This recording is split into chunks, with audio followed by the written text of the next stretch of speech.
Shalom, salam sejahtera buat kita semua yang dikasih Tuhan, dimanapun Bapak Ibu berada, saudaraku berada, kita percaya penyertaan Tuhan tidak pernah jauh daripada kita. Puji Tuhan, kalau pada saat hari ini saya akan membagikan yaitu kuasa di balik ucapan syukur. Itu adalah tema kita pada renungan hari ini, yaitu kuasa di balik ucapan syukur. Kita akan baca satu ayat, yaitu dalam 1 Tesalonika 5 ayat 18. Kita akan lihat Alkitab kita, Bapak Ibu yang ada di rumah, kita bisa melihat 1 Tesalonika 5 ayat 18, dan mungkin saudara yang ada di jalan nanti bisa mendengarkan, nanti saya akan bacakan untuk kita semua. Puji Tuhan. 1 Tesalonika 5 ayat 18, mengucap syukurlah dalam segala hal, sebab itulah yang dikehendaki Allah di dalam Kristus Yesus bagi kamu. Kata mengucap syukur ada dua kata di sini, yaitu kata yang seringkali kita dengar. Seringkali pendeta atau teman-teman kita mengucap syukur dalam segala hal atau mengucap syukur. Seringkali kita dengar dalam sharing, dalam pertemuan segala macam, dua kata mengucap syukur, dua kata yang sangat sederhana, tapi seringkali kita mengabaikan dua kata ini, yaitu mengucap syukur. Padahal kata ini disampaikan oleh Paulus kepada jemaat di Tesalonika, di mana banyak jemaat yang sebelumnya di sana adalah penyembah-penyembah berhala, yang kemudian oleh pemberitaan Injil di sana ada Paulus, ada Timotius, kemudian Silvanus, akhirnya mereka melayani Allah yang hidup dan benar. Nanti Bapak Ibu bisa lihat di 1 Tesalonika 1 ayat 9. Yaitu artinya mengucap syukur tidak bisa diremehkan begitu saja, karena ada kuasa di dalam mengucap syukur. Dari mengucap syukur ini jemaat yang ada di Tesalonika itu bisa diubahkan oleh Tuhan. Diubahkan oleh Tuhan, yang tadinya penyembah-penyembah berhala, mereka menjadi jemaat yang taat dan menyembah Allah yang luar biasa. Ada satu kisah dalam Alkitab kita, yaitu tentang Daniel. Daniel adalah seorang anak Tuhan yang dipakai Tuhan luar biasa.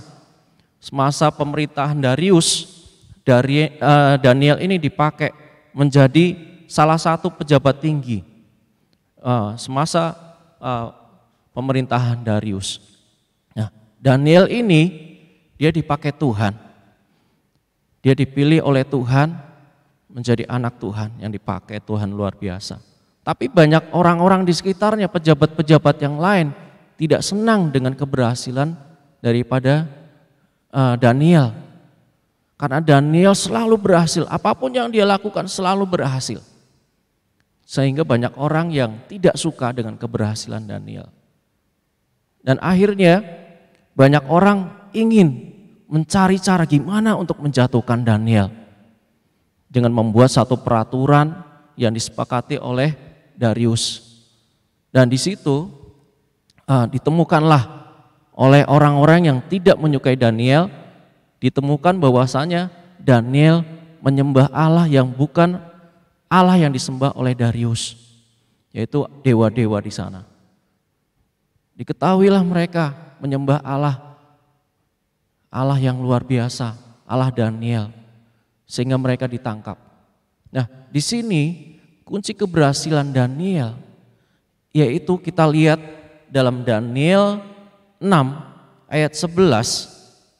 Di situ Daniel keberhasilannya yaitu 3 kali sehari ia berlutut, berdoa, serta memuji Allahnya seperti yang biasa dilakukannya. Di sini Daniel tidak berhenti begitu saja. 3 kali sehari Daniel ini berlutut, berdoa, serta memuji Allahnya. Dengan kata lain, Daniel selalu mengucap syukur atas apa yang telah dipercayakan Tuhan kepadanya. Maka Daniel diberikan keberhasilan dalam setiap apapun yang dilakukan. Nah, Daniel adalah salah satu contoh dalam Alkitab di mana dia selalu mengucap syukur kepada Tuhan. Banyak lagi contoh yang lain kita bisa lihat nanti Bapak Ibu juga bisa melihat tentang mengucap syukur.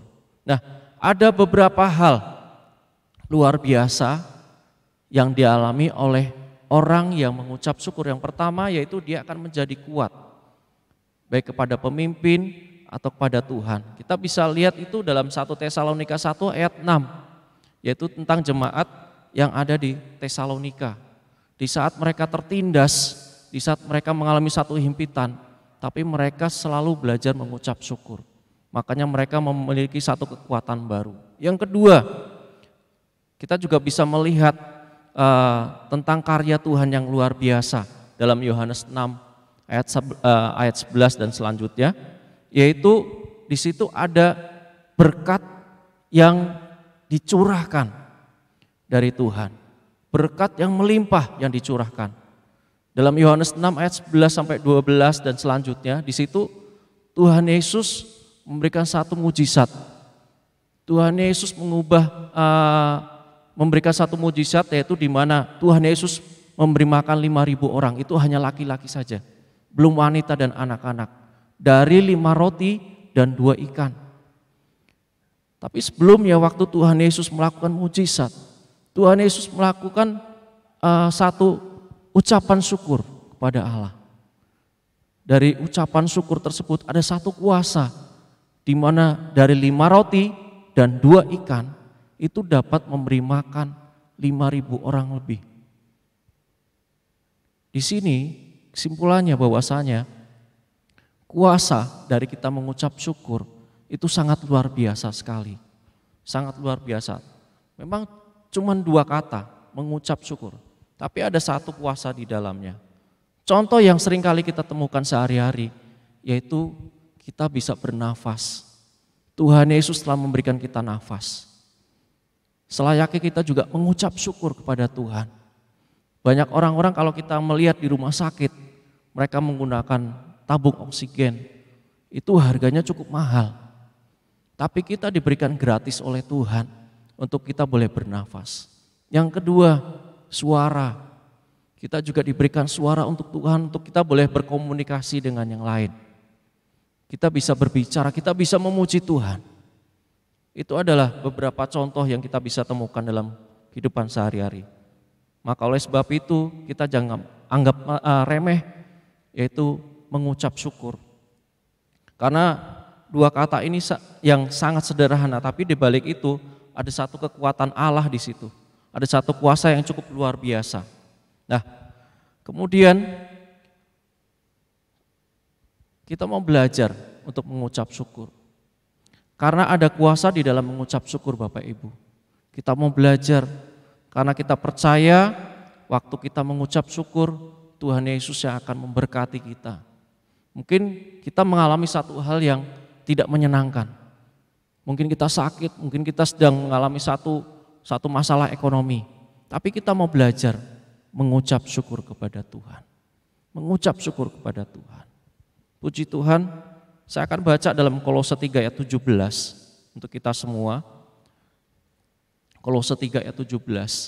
Dan segala sesuatu yang kamu lakukan dengan perkataan atau perbuatan, lakukanlah semuanya itu dalam nama Tuhan Yesus sambil mengucap syukur oleh Dia kepada Allah Bapa kita. Puji Tuhan. Mari saudaraku sekalian, kita mau belajar untuk mengucap syukur kepada Tuhan. Dalam kondisi apapun, mari kita belajar untuk mengucap syukur. Puji Tuhan, bila renungan hari ini bisa memperkuat hidup kita semua untuk kita boleh belajar mengucap syukur. Puji Tuhan, saya akan ajak kita semua untuk berdoa. Kita akan menyatukan hati kita dimanapun kita berada. Saya ajak kita semua untuk berdoa. Terima kasih Tuhan Yesus, kami begitu mengucap syukur Tuhan buat penyertaan Tuhan yang begitu baik. Karena Engkau tidak pernah meninggalkan kami sedikit pun Tuhan. Kalau pada saat ini Tuhan Yesus kami telah belajar untuk mengucap syukur kepada Tuhan. Dalam hal yang kecil, dalam hal yang besar, dalam apapun yang kami lakukan, dalam kondisi apapun Tuhan. Kami mau belajar Tuhan Yesus untuk mengucap syukur kepada Tuhan. Karena kami percaya di saat kami melakukan hal ini, berkat daripada Allah akan menyertai kami. Terima kasih Tuhan, terima kasih ya Bapa. Kami alaskan doa kami hanya di dalam nama Tuhan Yesus Kristus. Haleluya. Amin.